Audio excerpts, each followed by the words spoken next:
లేదు. ఆయన పిల్లలు కొడుకు కోడలు తప్ప ఎవరితో పర్లేదు. అందరినీ కూడా వెన్నుపోటు పొడుచడం అనేది ఆయనకి మామూలు విషయం. ఆయన చేసేది సభాష్, ఆయన వెన్నుపోటు పొడుస్తూనే ఉండాలి, ఆయనకి నేను సపోర్ట్ చేస్తూనే ఉంటానని పవన్ కళ్యాణ్ పబ్లిసిటీ మీటింగ్స్ లో చెప్తూనే ఉంటాడు. అంటే ఒకడు వెన్నుపోటు పొడుస్తాడు, ఒకడు ఇండైరెక్ట్ గా వెన్నుపోటు పొడవండి నేను మీకు సపోర్ట్ చేస్తాను అంటారు.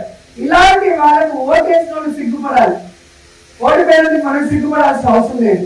ఎందుకంటే మనం పని చేసాం, అందరికీ మంచి చేసాం. ఈవీఎంల వల్ల లేదా తిన్నింటి వార్తలు లెక్క పెట్టిన కొంతమంది వల్ల మనం ఓడిపోయాం. సో ఈసారికైతే వాళ్ళు మోసం చేయగలిగారు, కానీ ఈ 5 ఏళ్లలో వాళ్ళు చెప్పిన ఏదైనా చేయగలరా? వాళ్ళకి అక్కడ గౌరవం లేదు, ప్రజలకి జరిగేది ఏముండదు. సో ప్రజలు తెలుసుకుంటారు, రాబోయే కాలంలో ప్రజలు మోసపోయే అవకాశం ఉండదు. సో ఆ ప్రజలకి మనం ఒకసారి గుర్తు చేయాల్సింది ఏంటంటే ఈ క్యూఆర్ కోడ్ స్కాన్ చేసి వాళ్ళ ఇంటికి వెళ్ళి ప్రతి విలేజ్ లో ఆ విలేజ్ సంబంధించిన నాయకులు ఇంటింటికి వెళ్ళి స్కాన్ చేసి వీటిలో వాళ్ళు చెప్పినవి వచ్చాయా, ఏదైతే ఇప్పుడు చెప్పాను కదా 6 బిడ్డలు, ఇది నెలకి 1500 రావాలి, సంవత్సరానికి 18,000, మొదటి సంవత్సరం అయిపోయింది, 13 నెలలకి 35,000 కోట్ల పైగా రావాలి. సో ఇది వచ్చిందా లేదా? రాలేదు అంటే వాళ్ళు ఎంత మోసం చేశారు, ఇది గుర్తు పెట్టుకోండి. మళ్ళీ ఎన్నికల ముందు వాళ్ళు చెప్పే అబద్ధాలకి మళ్ళీ మీరు మోసపోతే మీరు నాశనం అయిపోతారు, మన కాన్స్టిట్యున్సీ మన మండలం కూడా నాశనం అయిపోతుంది. జగన్ లాంటి వ్యక్తి అక్కడ ముఖ్యమంత్రిగా ఉండాలి, ఇక్కడ రోజమ్మ లాంటి వ్యక్తి ఎమ్మెల్యేగా ఉన్నప్పుడే మేము మీకు ఇచ్చిన ప్రతి వాగ్దానాన్ని నెరవేర్చే అవకాశం ఉంటుందని మీరు ఆ ఇంట్లో చెప్పి వెళ్ళాలని కూడా ఈ సందర్భంగా కోరుకుంటున్నారు. అలాగే మీరు చూస్తే వైఎస్ఆర్ ఆసరా మన గవర్నమెంట్ లో దాదాపుగా 78,94,000 మంది మహిళలకి 25,570 కోట్లు లబ్ధి చేకూర్చారు. అంతకుముందు చంద్రబాబు నాయుడు చెప్పారు 2014లో నేను అధికారంలో వస్తే డ్వాక్రా రుణమాఫీ చేస్తాను అసలు వడ్డీతో సహా. అప్పుడు ఉన్నది 14,000 చిల్లర, 14,500 14,700 కోట్లు ఉండేది. వాళ్ళు చేయకపోవడం వల్ల 5 ఏళ్లలో వడ్డీకి వడ్డీ అయి అది 25,000 కోట్లకి పెరిగిపోయింది.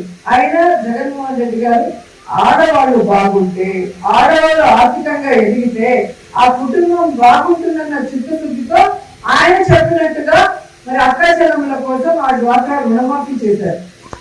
సో ఆ రోజు చంద్రబాబు నాయుడు మోసం చేశాడు మహిళల్ని, కానీ జగనన్న వాళ్ళకి చెప్పిన మాట ప్రకారం దాన్ని మాఫీ చేశారు. సో ఈ రోజు జగనన్న చేస్తున్నట్టు చేస్తామని చెప్పి చేయకపోవడం అనేది మళ్ళీ ఒకసారి డ్వాక్రా అక్కచెల్లెమ్మలకి గుర్తు చేయాలని కూడా ఈ సందర్భంగా తెలియజేసుకుంటున్నా.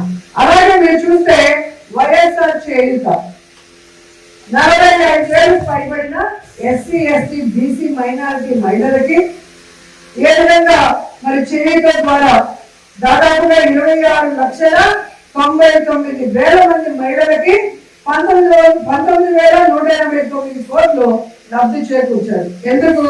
విలేజ్ లో చిన్న వయసులోనే పెళ్లి అయిపోతుంది, చిన్న వయసులోనే పిల్లలకి అనేస్తారు.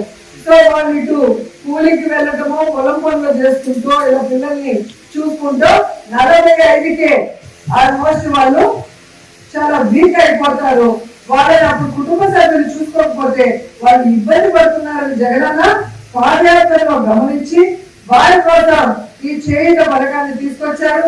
బ్యాంకుల లింకేజ్ తో మహిళల్ని ఏ విధంగా శారీ షాప్ కానీ లేదా ప్రొవిజన్ షాప్ కానీ వాళ్ళు ఏది చేయగలరో వాళ్ళ గ్రామాల్లో వాళ్ళ పట్టణాల్లో ఆ విధంగా చేయించుకునే అవకాశాన్ని ఇచ్చారు. లేదా ఆవుల్లో మేకలో పట్టుకొని వాళ్ళ జీవనోపాధి చేసుకునే విధంగా చేశారు.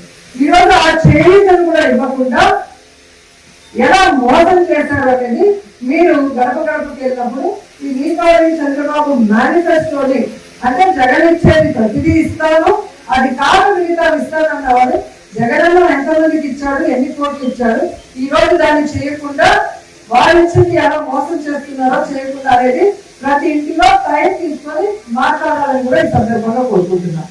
అలాగే ఫ్రీ బస్ 13 నెలలు అవుతుంది.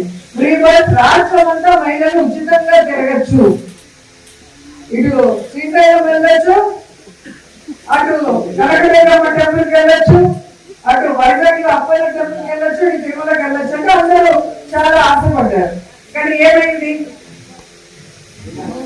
2024 ఎన్నికల్లో మేము గెలిస్తే జూన్ నుంచి మేము చెప్పిన ప్రతిదీ మీకు జరుగుతుంది అని చెప్పిన పెద్ద మనుషులు 13 నెలలు అవుతున్నా ఈ రోజు వరకు ఫ్రీ బస్ ఇవ్వకుండా ఏ విధంగా మహిళల్ని ఏమరుస్తున్నారో మీరు చూడండి.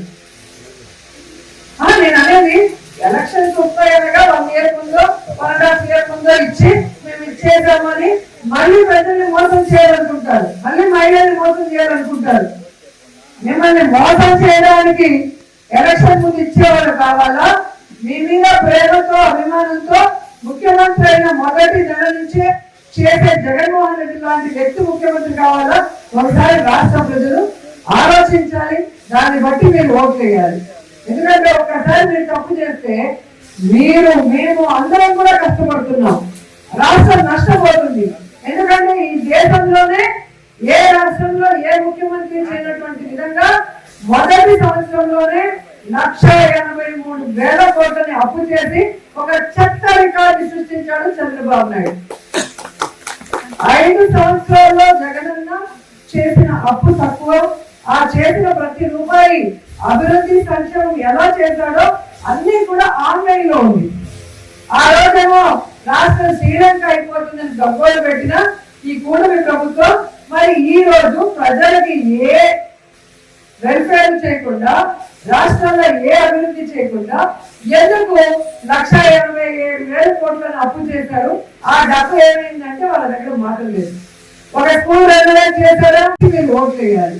ఎందుకంటే ఒక్కసారి మీరు తప్పు చేస్తే మేము అందరం కూడా కష్టపడుతున్నాం, రాష్ట్రం నష్టపోతుంది.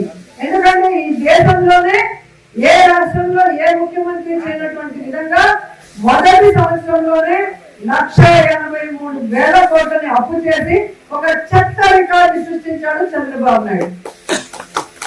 5 సంవత్సరాల్లో జగనన్న చేసిన అప్పు తక్కువ, ఆ చేసిన ప్రతి రూపాయి అభివృద్ధి సంక్షేమం ఎలా చేశాడో అన్ని కూడా ఆన్లైన్ లో ఉంది.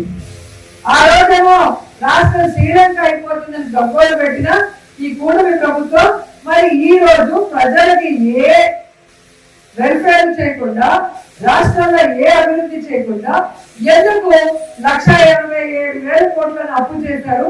ఆ డబ్బు ఏమైందంటే వాళ్ళ దగ్గర మాటలు లేదు. ఒక స్కూల్ రెన్యువేట్ చేశారా తెలుగుదేశం కూటమి ప్రభుత్వం? ఒక హాస్పిటల్ రెన్యువేట్ చేశారా? ఒక మెడికల్ కాలేజ్ పూర్తి చేయాలన్న ఆలోచన ఉందా? NH వేసే పని ఉందా? రోడ్లు వేసే పని ఉందా? ఒక ఇంటి పట్ట ఇచ్చే పని ఉందా? ఒక నిరుద్యోగి ఉద్యోగం కానీ నిరుద్యోగ వృత్తి ఇవ్వాలన్న ఆలోచన ఉందా? ఏది చేయదు. కానీ 1,00,000 కోట్లు అప్పు చేసుకుంటూ మనని అప్పుల పాలు చేసేసి వాళ్ళు పారిపోతారు. నేను మళ్ళీ మీకు చెప్తున్నాను, కరోనా వస్తేనే ప్రజల్ని పార్టీ కార్యకర్తలు కూడా గాలి పల్లి హైదరాబాద్ పారిపోయి బతుకుంటే వలసాడు తినచ్చు అనుకున్న కూటమి నాయకులు రేపు జగనన్న ముఖ్యమంత్రి అయిన మరుక్షణం అమెరికాకు పారిపోతారు. ఆ విషయం కూటమి ప్రభుత్వం నాయకులు తెలుసుకోవాలి. అది తెలియక కొంతమంది చాలా ఎక్కువగా ఓవర్ యాక్షన్ చేస్తున్నారు. ఓవర్గా వైఎస్ఆర్సీపీ నాయకుల్ని ఇబ్బందులు పాల్పడటం, తప్పుడు కేసులు పెట్టించాలనుకోవటం, వారి ఇంటి స్థలాన్ని లాక్కోవాలనుకోవటం, ఎప్పటి నుంచో తాతల కాలం నుంచి వాళ్ళ ఆధీనంలో ఉన్న వాళ్ళ ఇళ్ళని ఇబ్బంది పెట్టాలనుకోవటం, ఆ విధంగానే వారి ఉద్యోగాలను తీసేయాలనుకోవటం, ఏదైనా పోలీసులతో పిలిపించి బెదిరించి కొట్టించడాలు చేయడమో మీరు గమనిస్తున్నారు. వారందరికీ కూడా ఈ యొక్క స్టేజ్ నుంచి చెప్తున్నారు, మాకు ఒక కష్టం అంటే ఇక్కడ కష్టం అంటే నేను వస్తాడు, నా కష్టం అంటే జగనన్న వస్తాడు, కానీ మీకు కష్టం అంటే ఎవ్వడు రాడు. ఇక్కడున్న ఎమ్మెల్యే కరోనా టైంలో ఎక్కడున్నాడో ఒకసారి ఆలోచించుకోండి. ఇక్కడున్న ప్రభుత్వం ఏదైతే ఉందో తెలుగుదేశం పార్టీ ప్రభుత్వం, చంద్రబాబు నాయుడు కరోనా సమయంలో ఎక్కడున్నాడు, ఎవరికైనా ఏమైనా సహాయం చేశారో ఒకసారి ఆలోచించండి. 3 సార్లు ముఖ్యమంత్రిని చేసిన ఈ రాష్ట్ర ప్రజల మీద వారికి ప్రేమ లేదు, అభిమానం లేదు. అలాంటి వారి కోసం కనుక పిచ్చి చేతలు పిచ్చి వేషాలు వేస్తే ఒక్కొక్కరికి 100% వడ్డీతో సహా ఇచ్చేస్తామని ఈ సందర్భంగా తెలియజేసుకుంటున్నాం.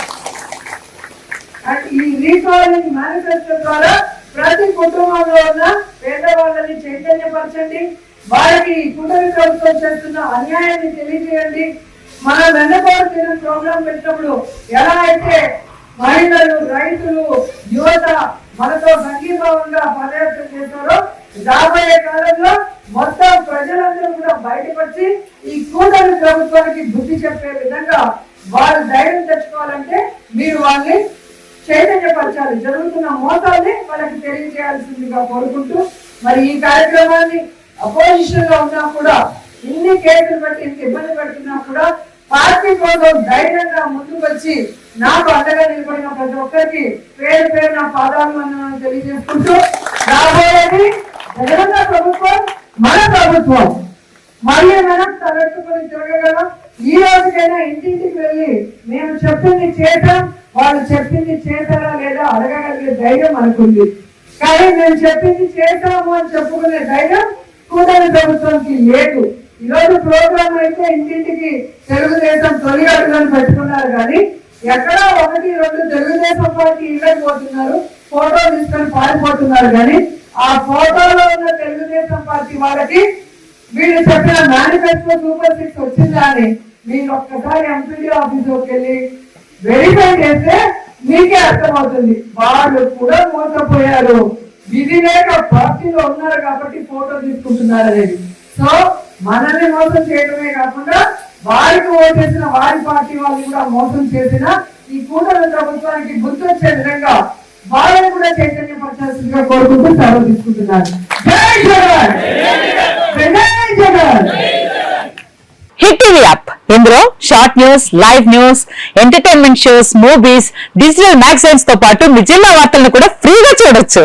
ఇంకెందుకు ఆలస్యం, వెంటనే హిట్ టీవీ యాప్ ని డౌన్లోడ్ చేసుకుని ఫ్రీగా ఎంటర్టైన్మెంట్ పొందండి. Hit TV app, hit TV app, please download hit TV app. Hit TV app ని ఫ్రీగా డౌన్లోడ్ చేసుకుని ఎంజాయ్ చేయండి. మీకు నచ్చిన ఎంటర్టైన్మెంట్ కోసం హిట్ టీవీ యాప్ ని ఫ్రీగా డౌన్లోడ్ చేసుకుని ఎంజాయ్ చేయండి. హిట్ టీవీ యాప్ ని డౌన్లోడ్ చేసుకుని ఆస్వాదించండి, ఆశీర్వదించండి. ఇంతమంది సెలబ్రిటీలు హిట్ టీవీ యాప్ ని డౌన్లోడ్ చేసుకోండి అని చెప్తున్నారంటే ఎంత మంచి యాప్ ఆలోచించండి. అమెరికా అమెరికా అమెరికా అమెరికాలో చదవాలనుకునే వాళ్ళకి విశ్వసనీయమైన పేరు మన శౌర్య కన్సల్టెన్సీ. UK లో 1 year masters, UK లో 1 year masters, 2 years work permit up to 5 years visa. Contact Shaurya Consultancy. Contact 89851 89851.